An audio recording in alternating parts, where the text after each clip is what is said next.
Welcome back to my In Defense series. I thought I'd take a look at another Jurassic character.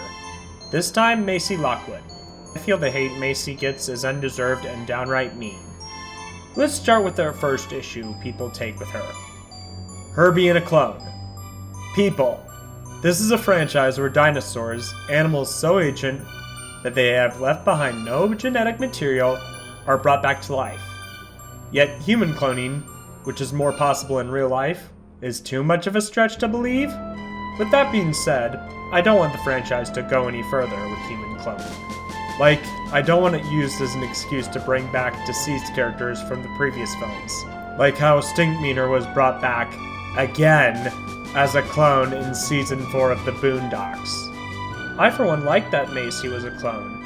It added more to the moral dilemma that if dinosaurs are created via cloning, then the question if they deserve the same rights as animals will have to be applied to Maisie only with humans. Now, initially I took no issue with her retcon, but the more I think about it, I start to hate it, as it made her origin more convoluted and wasted the potential of her character coming to terms with who she is and what she has done.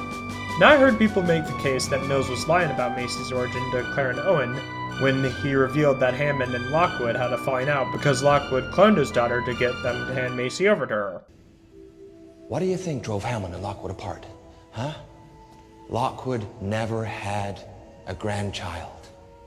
He just wanted his daughter back. I could get behind that. Except he says this before killing Lockwood. You know, I've been thinking. John Hammond was right. It was an unholy thing that you did. Now, retcon aside, the hate Maisie gets is undeserved, which leads into the main reason I made this video. When she freed the dinosaurs that were about to die from noxious gas. I've seen people calling her mean things, and accusing her of being the real villain.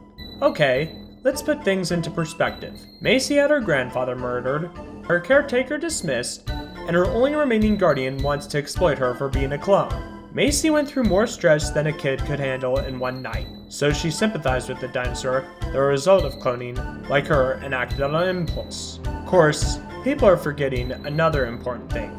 Maisie wasn't the one who brought the dinosaurs into the mainland, murdered a defenseless old man, hosted an illegal auction, distributed the dinosaurs worldwide, and tried to sell a mentally unstable prototype hybrid. But you know who did all of the above? This guy. Eli Mills. Also that idiot that shot the tanks releasing the gas holds a good deal of the blame too. But no, let's blame everything on this confused, traumatized girl instead of the man who has committed actual crimes. Okay then, let's play a game of applying that logic in these cases. It was all Link's fault that he drew the Master Sword, enabling Ganondorf entry to the Sacred Realm and taking over Hyrule for 7 years. It was all Mr. Incredible's fault he talked down to Buddy Pine, causing him to become a genocidal supervillain. It was all Aang's fault that he ran away from becoming the Avatar and got frozen, allowing the Fire Nation to take over. It was all Dr. Serizawa's fault he made a heroic sacrifice using the Oxygen Destroyer to kill the original Godzilla, leading to the creation of an even worse monster years later. It was all Obi-Wan's fault that he failed Anakin, which led to him to fall to the dark side, which led to the deaths of countless Jedi, and the Empire ruling over for 24 years? I could go on, but blaming everything on Maisie is the equivalent of saying it's all these characters' faults. But it's okay. We can forgive a man who killed younglings, ordered the destruction of an entire planet, chopped off his son's arm, threatened to abuse his daughter if his son didn't join the dark side, and other horrible things, all because he threw the Emperor down a shaft and said sorry to his son. That makes everything bad he did a-okay.